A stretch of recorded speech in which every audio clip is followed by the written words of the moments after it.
ہم مسلمانوں کے لیے قرآن کریم سے جو ارشادات، جو ہدایت ملتی ہے اور نبی پاک صلی اللہ علیہ وسلم کی زندگی سے جو باتیں ملتی ہے ان میں سے ایک یہ ہے کہ وطن سے محبت بھی ایمان کے لیے ضروری ہے۔ اگرچہ ایک حدیث ہے، ضعیف ہے، لیکن اس حدیث کا معنی یہ ہے کہ وطن کی محبت ایمان سے ہے، یا وطن کی محبت آدھا ایمان ہے۔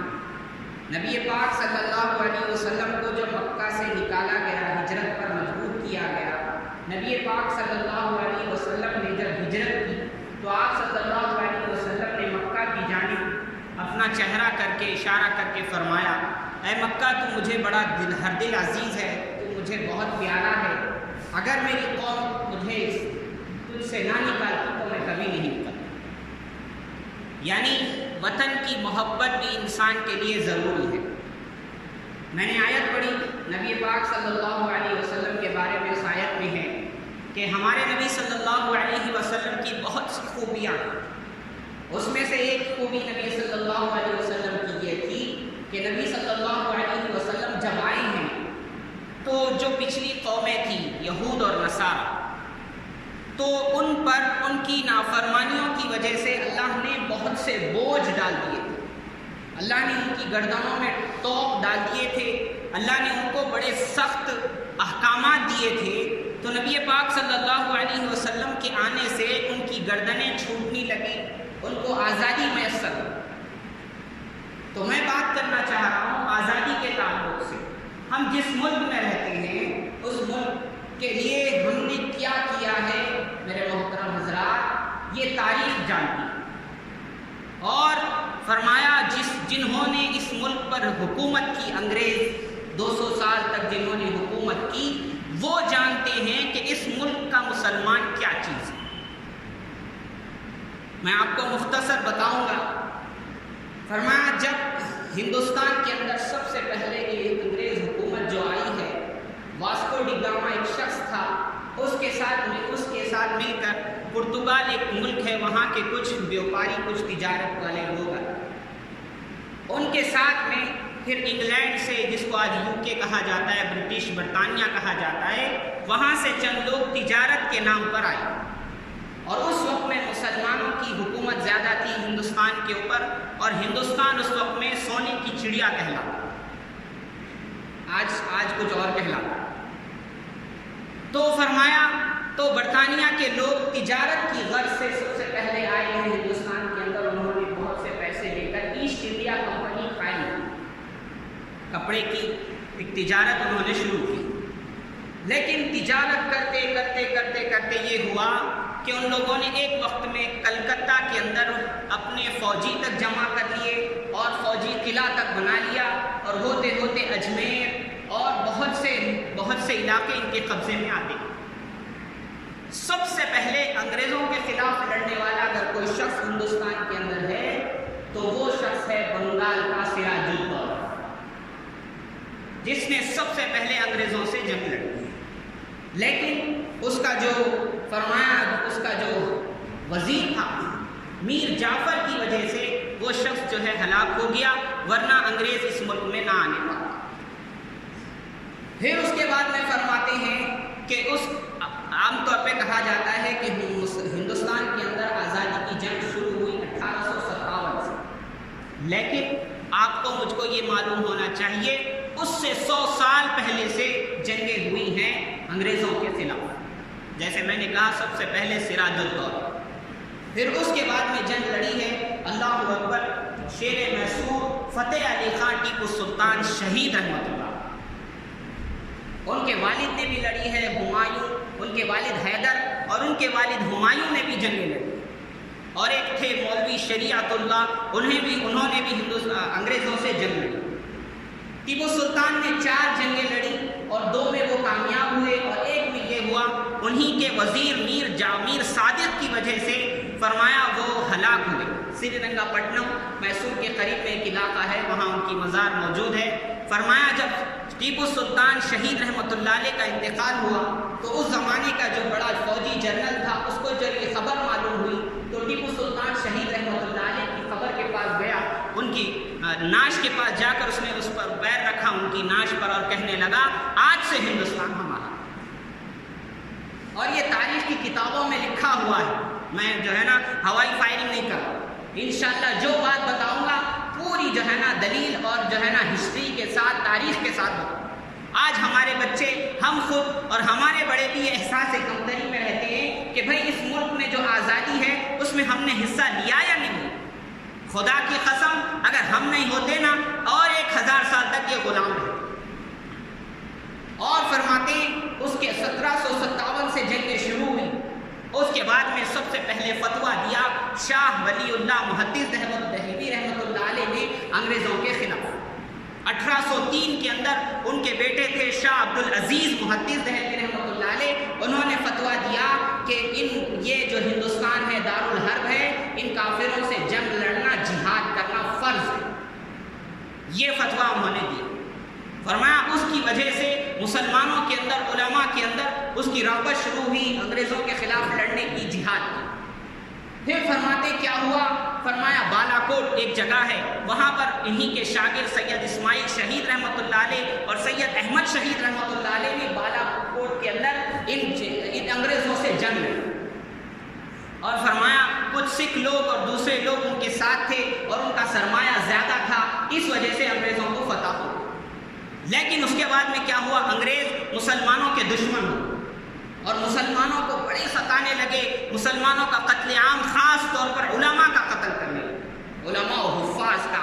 میں دلیل کے ساتھ کہتا ہوں, فرمایا 2 لاکھ مسلمان شہید کیے گئے اور اس میں سے 52,000 صرف علماء اور حفاظ تھے. پھر فرماتے ہیں اس کے بعد میں شاملی کے میدان میں ایک جنگ ہوئی جس میں پورے علماء تھے, جس کے جو امیر تھے حاجی امداد اللہ مہاجر مکی رحمۃ اللہ علیہ, جس کے اندر مولانا رشید احمد گنگوہی رحمۃ اللہ علیہ, مولانا امام قاسم نانوتوی علیہ رحمۃ اللہ علیہ. فرمایا یہ سارے لوگ شریک تھے اور حضرت ضامن شہید رحمۃ اللہ علیہ وہاں شہید. اور فرمایا یہ شاملی کے میدان میں وہ جنگ ہوئی ہے مظفر نگر کے اندر. پھر اس کے بعد میں انہوں نے علماء کو اتنا ستایا کہ شاملی کے اندر ایک فرمایا ایک روڈ تھی, اس درخت روڈ کے کنارے درخت تھے.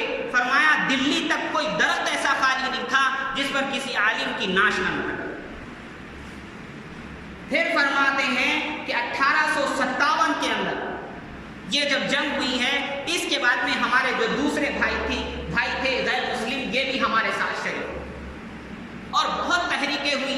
سب سے پہلے تحریک ہوئی تحریک ریشمی رومال, سلک لیٹر موومنٹ. یہ تحریک ایک چلی. فرمایا لال ریشم کے کپڑوں میں فوجی دستاویزات, فوجی فرمایا انگریزوں سے کیسے جنگ لڑنا ہے, یہ دستاویزات ہوتے تھے. شیخ الہند محمود حسن دیوبندی رحمۃ اللہ علیہ اور ان کے جو شاگرد تھے مولانا عبید اللہ سندھی رحمۃ اللہ. اور فرمایا یہ کابل گئے, افغانستان گئے, ترکی گئے, ترکی کو مولانا عبید اللہ سندھی علیہ رحمہ گئے. اور فرمایا یہ لوگ چال چڑھتے رہے انگریزوں کے خلاف. لیکن کیا ہوا, انگریزوں کے جو جاسوس تھے انہوں نے مکہ کے اندر یہ جاسوسی کر دی کہ یہ لوگ اس طرح کی تحریک چلا رہے ہیں. یہ تحریک ایسے ہی نہیں ہے, اس کے اوپر کانگریس جو حکومت تھی اس نے 5 یا 10 سال پہلے ایک اسٹیمپ پیپر بھی جاری کیا. تحریک کا نام ہے سلک لیٹر موومنٹ, تحریک ریشمی رومال. پھر فرمایا وہ قید ہوئے ہیں, ان کو پکڑا گیا ہے مکہ کے اندر, وہاں سے ان کو لے جایا گیا مالٹا, ایک بہت دور ایک ملک ہے. فرمایا پانی کے اندر ایک جزیرہ ہے بحیرہ روم کے اندر, اٹلی کے قریب ہے, وہاں ان کو جو ہے نا جلا وطن کیا گیا, وہاں ان کو سزا دی. اور بہت سے علماء ان کے ساتھ تھے. فرمایا بے انتہا ان کو تکلیفیں دی. تو میں یہ بتانا چاہ رہا ہوں کہ مسلمانوں, ہماری جو تاریخ ہے اس ملک کے اندر ایسے نہیں ہے کہ ہم پیچھے لوگ تھے, جنگ چل رہی تھی, انگریزوں سے لڑائی ہو رہی تھی اور ہم کفے ہاتھ بیٹھ کر مل رہے تھے. نہیں, فرمایا ہم قائد تھے, ہم آگے تھے. پھر اس کے بعد میں کیا ہوا, فرمایا تحریک ترک موالات, یا اس سے پہلے یہ ہوا تحریک خلافت اور ہندو مسلم اتحاد. ایک تحریک چلی جس کے اندر جو اصل تھے وہ مہاتما گاندھی تھے اور فرمایا علی برادران سے مراد مولانا محمد علی جوہر, مولانا شوکت علی جوہر.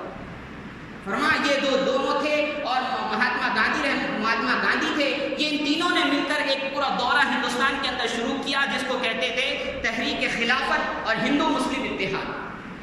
اور انگریزوں نے بڑی کوشش کی کہ ان کے اندر پھوٹ ڈالی جائے اور ان کے اندر پھوٹ ڈال کر کے حکومت کی جائے، لیکن اس وقت میں ایسا ہوا کہ ہندو مسلم ایک ہوئے اور ساتھ میں لڑنے لگے۔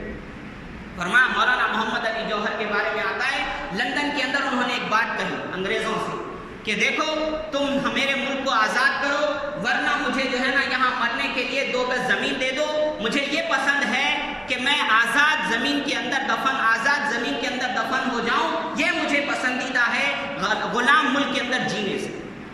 یہ بات انہوں نے کہی، یہ جملہ انہوں نے کہا۔ پھر فرماتے ہیں کیا ہوا، تحریک ترک موالات جس کو نان کوآپریٹو کہتے ہیں کہ ہم جو ہے انگریزوں سے بات چیت نہیں کریں گے یا انگریزوں سے لین دین نہیں کریں گے، یہ تحریک چلی۔ اس کے اندر کون تھے؟ مہاتما گاندھی اور مولانا ابوالکلام آزاد ہوئے۔ فرمایا مولانا ابوالکلام آزاد کون تھے؟ اللہ اکبر۔ فرمایا یہی تھے جن کی تقریروں کی وجہ سے، جن کے قلم کی وجہ سے، جن کے فرمایا پیپر کی وجہ سے، جن کے جو اخبار تھا الہلال نامی، اس کی وجہ سے جو بھی اس کو پڑھتا، چاہے مسلم ہو غیر مسلم ہو، اس کے اندر جہاد کا جذبہ، انگریزوں سے لڑنے کا جذبہ پیدا ہو۔ شیخ الہند محمود حسن فرمایا رحمۃ اللہ علیہ کے بارے میں انگریز نے کہا ان کی قبر کو دیکھ کر یا ان کو دیکھ کر کے کہا اس انسان کے اندر ہماری اتنی نفرت ہے اگر اس کو دفنا بھی دیا جائے گا تو اس کی زمین سے ہماری دشمنی کی خوشبو آئے گی۔ تو ایسے ہی نہیں ہے ہماری تاریخ، فرما ہمارے بچوں کو بتایا ہی نہیں جاتا، بس نام آتے ہیں، یہ 2-3 نام آتے، فرما ہماری کیا تاریخ ہے ہمارے بچوں کو نہیں بتایا۔ صاف سیدھی بات ہے، فرما ہندوستان کے دہلی کے اندر فرما انڈیا گیٹ ہے، اس پر جا کے دیکھیے جو فریڈم فائٹر بولے تو ہمارے بچوں کو سمجھ میں آتا، مجاہد آزادی بولے تو کیا کی بول رہے ہیں، فریڈم فائٹر جنہوں نے ہندوستان کی آزادی کے لیے جنگ لڑی ہے، ان کے نام اس انڈیا گیٹ پہ لکھے ہوئے ہیں۔ 65% جو ہے مسلمانوں کے نام۔ آج یہ ہم سے کہتے ہیں بھائی تمہارا کچھ لینا دینا نہیں ہے، تمہارا پاکستان ہو گیا تم چلے گئے۔ جن کو پاکستان ہونا تھا انہوں نے لے لیا، ہم ہندوستان میں ہیں، رہیں گے اور انشاءاللہ اسی میں مریں گے۔ راحت اندوری انتقال ہو گیا، اللہ ان کی مغفرت فرمائے، اس نے بڑی اچھی بات کہی، اس نے کہا سبھی کا خون شامل ہے یہاں کی مٹی میں، سبھی کا خون شامل ہے یہاں کی مٹی میں، ہندوستان کسی کے باپ کا تھوڑی ہے۔ بندے نے بہت صحیح بات کہی۔ تو میرے محترم حضرات، فرما ہم مسلمانوں کی یہ تاریخ ہے، ہم کو اپنے بچوں کو بتانا ہے۔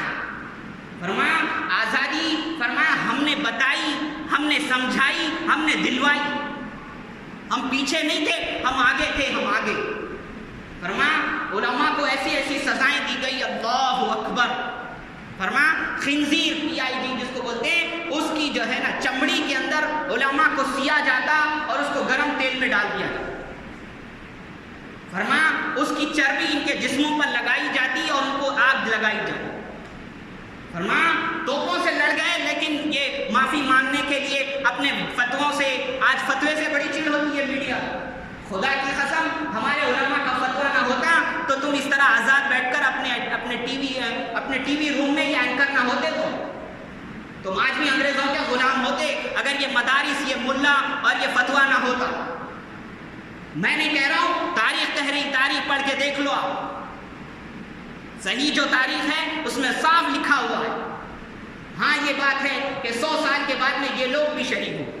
پھر فرما نمک آندولن ہوا، کیا کیا تحریکیں ہوئی، فرما جالیان والا باغ والا وہ ہوا واقعہ، پھر پولیس والوں کے اوپر ایک بار فائرنگ ہوئی، بہت واقعات ہوئے۔ بس بات بتانے کی یہ ہے کہ اس ملک کی آزادی کے اندر جتنا غیروں کا حصہ ہے، اللہ کی قسم کھا کے کہتا ہوں مسلمانوں کا حصہ اس سے زیادہ، بالکل زیادہ ہے۔ اور یہ بات ہوائی والی نہیں ہے، بالکل دلیلوں والی۔ وہ اس لیے کہ ہم اس مذہب کے ماننے والے ہیں جو مذہب یہ سکھاتا ہے کہ انسان کسی کا غلام نہیں ہوتا۔ فرمایا انسان جو ہے وہ اگر پیشانی جھکائے گا، وہ اگر کسی کا غلام ہوگا تو وہ اللہ کا، وہ اللہ کے رسول صلی اللہ علیہ وسلم کے حکموں کا غلام۔ حضرت عمر رضی اللہ تعالیٰ عنہ نے ایک مرتبہ کہا لوگوں سے، تم نے ان انسانوں کو غلام کیسے بنا لیا؟ ان کی ماؤں نے تو ان کو آزاد جنا تھا۔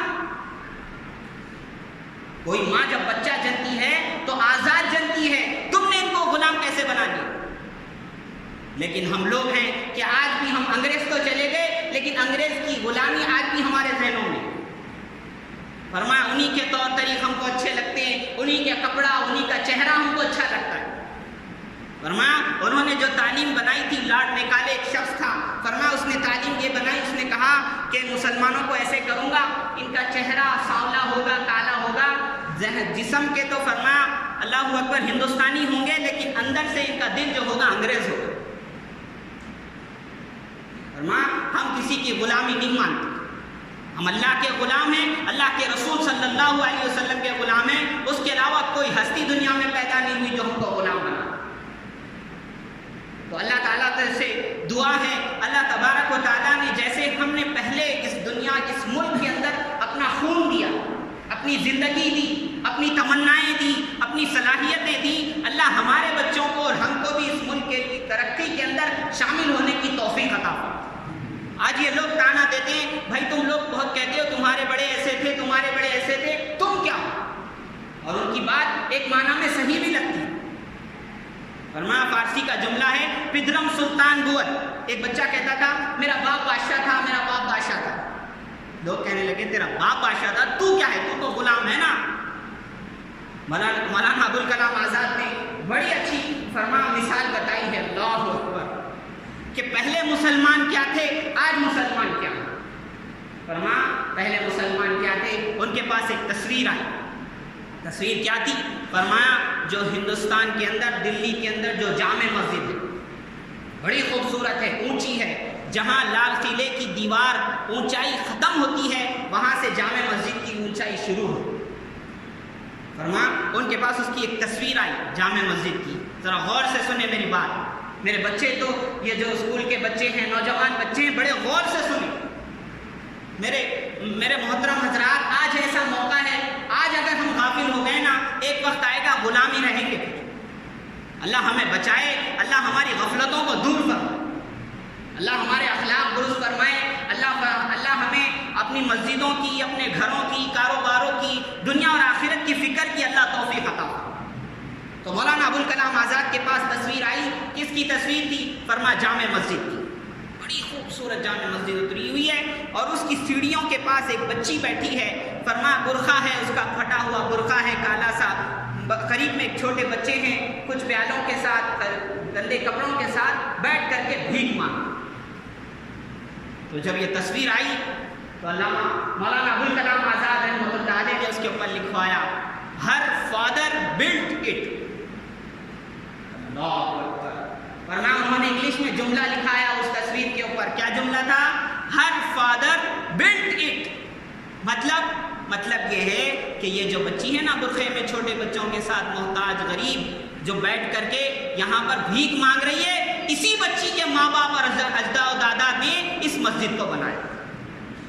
یعنی پہلے ہماری حالت وہ تھی کہ ہم نے جامع مسجد ایسی مسجد بنائی, آج ہماری وہ ہے حالت کہ اسی مسجد کی سیڑھیوں پر ہماری بچی بھیک مانگے. اللہ تبارک و تعالیٰ ہمیں سبق لینے کی توفیق عطا فرمائے. اللہ تبارک و تعالیٰ اس ملک کے اندر احساس کمتری ہمارے دلوں سے دور فرمائے. اللہ تبارک و تعالیٰ ہمیں صحیح اپنی تاریخ جاننے, سمجھنے اور اپنی زندگی میں تاریخ بنانے کی اللہ توفیق عطا فرمائے. اور اللہ تبارک و تعالیٰ اپنے فضل سے, اپنے کرم سے اس ملک کے اندر امن و امان کی اللہ ہوائیں چلائے. اللہ تبارک و تعالیٰ مسلمانوں کی جان کی, مال کی, عزت کی, آبرو کی, ایمان کی حفاظت فرمائے. آمین. وآخر دعوانا الحمد للہ رب العالمین.